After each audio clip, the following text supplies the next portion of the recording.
There comes a moment in every life when silence becomes your only companion.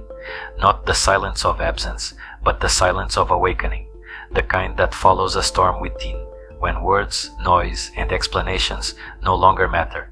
You begin to realize you were never misunderstood. You were simply too real for the unreal, too honest for the shallow, too deep for those who have not yet faced themselves. Carl Jung once said that the most terrifying thing is to accept oneself completely, and that is why most people never do. They live in fragments, smiling while hiding their rage, helping while resenting, loving while secretly fearing abandonment. They live as masks and call it kindness. They shrink their truth and call it peace. But then something breaks, a quiet fracture in the self. You begin to feel the dissonance between who you are and who you pretend to be. You sense the falseness in every forced smile, the emptiness behind every attempt to please. And slowly, the energy of pretending becomes heavier than the pain of truth. This is where the journey begins, not with enlightenment but with exhaustion. You no longer seek validation, because you've seen what people's approval costs. You no longer chase connection, because you've learned what it means to lose yourself in pursuit of being seen. So you withdraw, not in anger, but in clarity. You become unreachable, not because you are above them, but because you are returning to yourself. In that stillness you start to hear the deeper voice, the one buried beneath years of noise and obligation. It whispers not of achievement, but of authenticity. It reminds you that solitude is not a punishment. It's the womb of rebirth. The world may misread this as arrogance, but what they cannot see is the alchemy taking place in the dark. Because when you finally stop explaining yourself, you begin to understand yourself. When you stop begging to be understood, you start to see who is truly capable of understanding. And that is the beginning of respect. Not the kind that is demanded, but the kind that rises naturally when your silence becomes more powerful than your presence ever was. The strongest souls are not those who speak the loudest, but those who can stand in quiet self-possession. Unreachable, because they have finally touched something eternal within. The awakening has begun. Before awakening, there is unrest, the kind that hums beneath the skin, a soft ache that grows louder with every act of self-betrayal. You laugh at jokes that wound you. You agree with things you don't believe. You offer your light to people who only stand in your way. You call it love, you call it compassion, but deep down, you know it's fear. Fear of being rejected, fear of being misunderstood, fear of being alone with what you might find inside yourself. The world rewards performance. Smile enough, they'll call you kind. Work endlessly, they'll call you strong. Silence your emotions, they'll call you mature. But beneath those labels, a quiet suffocation grows, a slow erosion of the soul. You begin to feel it in small ways. The mirror doesn't comfort you anymore. You can't recognize the person staring back. There's a hollowness behind the eyes, the emptiness of a self stretched too thin. Jung called it the shadow, the unacknowledged, repressed side of our nature. All that we hide, our anger, envy, desire, guilt, does not vanish. It waits, it watches, and when ignored long enough, it begins to speak through dreams, through patterns, through the quiet despair that fills your nights. You think you're being kind by denying your darkness, but in truth, you're abandoning yourself.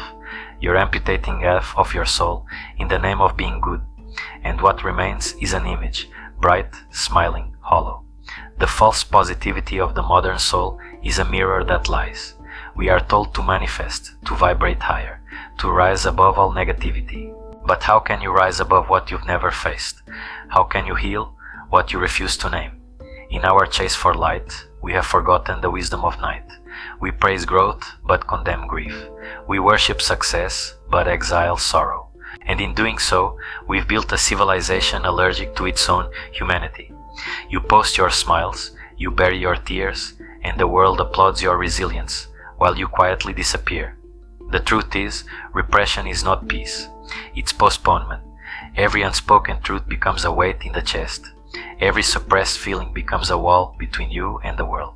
And soon, even love feels distant. Even joy feels forced. Even rest feels restless.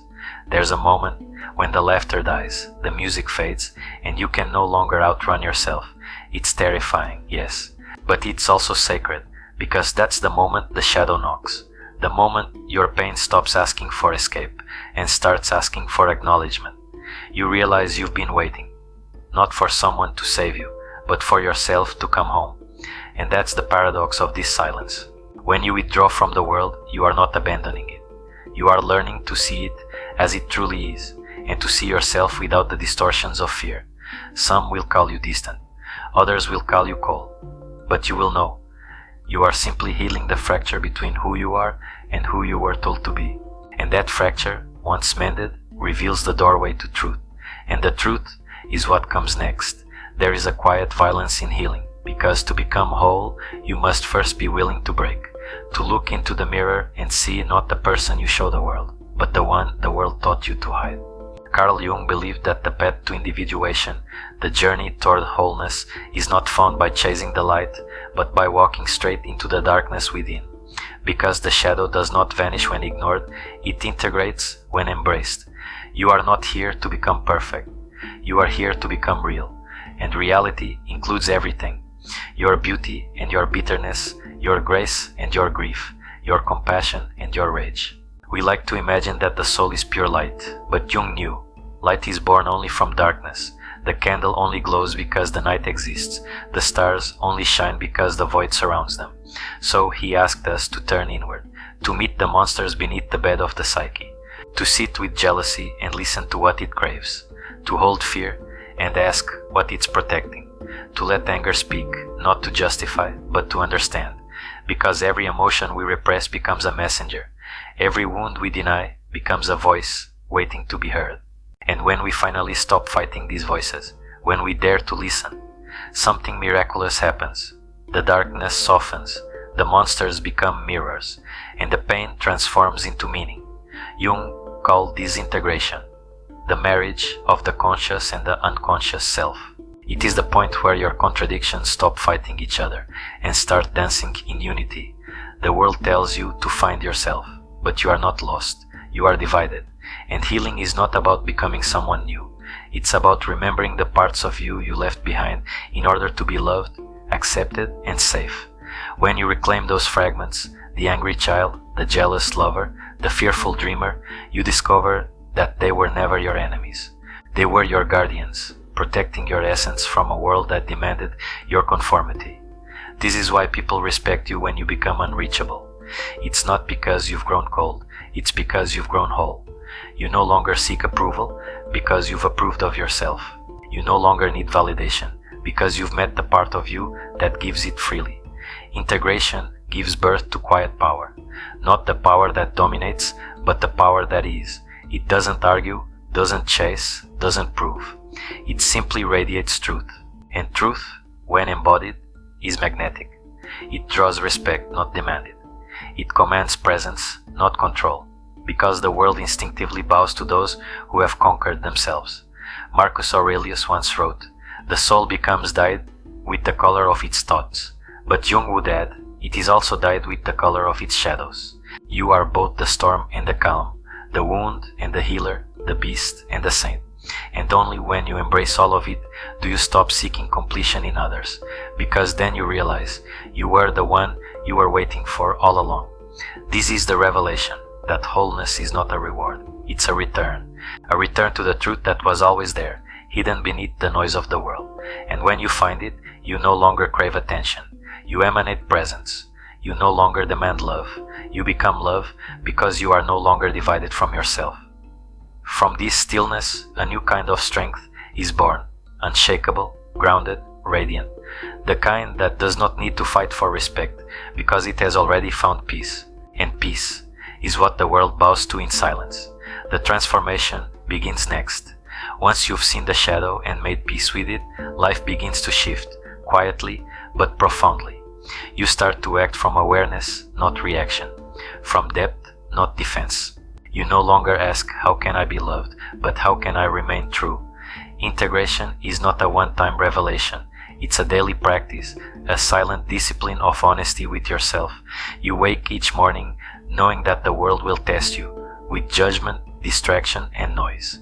But the difference now is you no longer need to fight it. You simply return inward. Carl Jung once said, "Until you make the unconscious conscious, it will direct your life and you will call it fate." And now you begin to see how much of your life was once ruled by unseen patterns, by resentment disguised as kindness, by fear masquerading as ambition, by loneliness hidden behind your endless helping of others. Now you pause before reacting.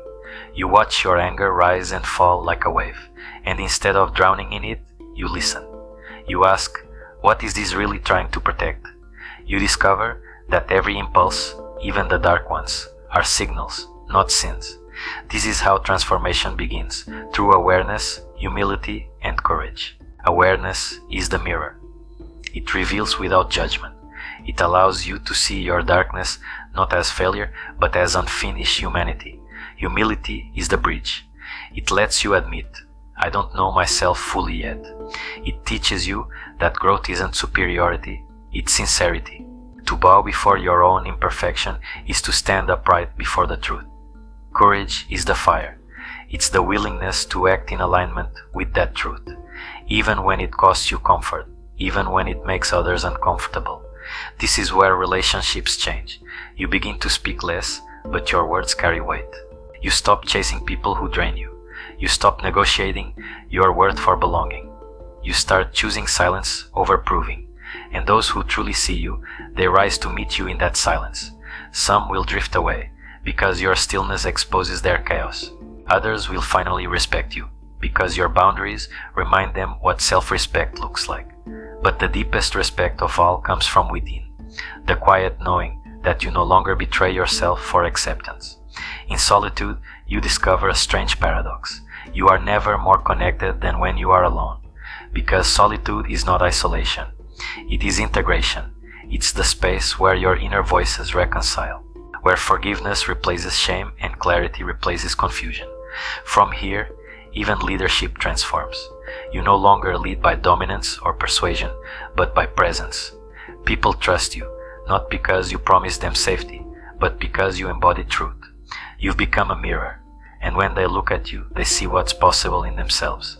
This is what it means to be unreachable, not untouchable, not proud, but clear. So clear that others cannot manipulate what they cannot confuse. So centered that others cannot project onto what does not react. You stop performing goodness and start embodying authenticity. You stop trying to save people from their lessons and start living yours. You let go of control because you've realized that peace isn't built by force, it's born from alignment. And slowly, the world begins to respond differently. Those who once dismissed you now observe you. Those who once spoke over you now listen. Not because you demanded their respect, but because your silence commands it. This is the quiet authority of integration, the power of someone who has faced themselves and stayed.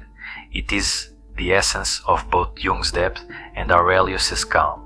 You have nothing left to prove because you finally understand. The most powerful presence is one that no longer needs to be seen. And so, transformation is not about becoming more. It's about becoming whole. You've walked through darkness not to escape it, but to make it part of your light. And in that union, a new peace begins to breathe. Next comes the echo, the silence after the becoming. When all is said and done, when the storms of emotion have settled and the noise of the world has dimmed, there comes a stillness, not the emptiness of loss, but the fullness of understanding. You sit there, alone but complete. You've stopped chasing closure from others because you've made peace with yourself. The silence that once felt unbearable now feels sacred, like standing in a cathedral built inside your own heart. This is the echo of transformation. It's not loud. It doesn't announce itself. It hums beneath your breath, softly, patiently, eternally. You start to see life differently now, not as a series of victories or failures, but as a long conversation with your soul. Every mistake becomes a teacher, every loss a guide, every ending a quiet invitation to begin again. You no longer resist what hurts, because you understand what it's here to show you. Pain has become an instrument of perception, a compass that points toward the next layer of truth. And so, respect finds you, not because you sought it, but because you've become its embodiment. People sense it in your presence. They can't quite explain it, but they feel the calm gravity around you. the quiet steadiness of someone who has walked through fire and come out carrying light instead of smoke. This is what Carl Jung meant when he spoke of wholeness, not perfection, but integration, the acceptance of your contradictions, the harmony between shadow and soul. It's the calm, knowing that you are not what happens to you, but what awakens within you because of it. And Marcus Aurelius would nod in agreement. You finally learn to control the one thing that was ever yours, your inner world. The rest, as he said, was always beyond your command. You have become unreachable, yes, but not distant. Unreachable because you no longer vibrate on the frequency of fear, because you no longer beg for love from those still learning how to feel, because your silence no longer hides pain, it radiates peace. You've outgrown the need to explain your worth. You've stopped auditioning for belonging. And in doing so, you've become the kind of soul that others seek when their own illusions begin to crumble. That is the paradox of awakening. The moment you stop trying to be understood, you finally understand everything. You see that every wound was a doorway, every rejection a redirection, every silence a sacred pause, for you to hear your own voice again. So you bow, not to others, but to life itself, to the mystery that shaped you through shadow and flame, to the self that waited patiently for your return. And as you breathe into that final stillness, you realize the truth Jung spent his life whispering through his work, that the strongest souls are not those who shine without darkness, but those who carry the night within their light. Because only in knowing your own depths can you touch the sky and stay grounded. Only by facing your chaos can you walk the world in peace. You are unreachable because you finally reached yourself. And that is the quiet glory of becoming whole. The echo fades, but the light remains.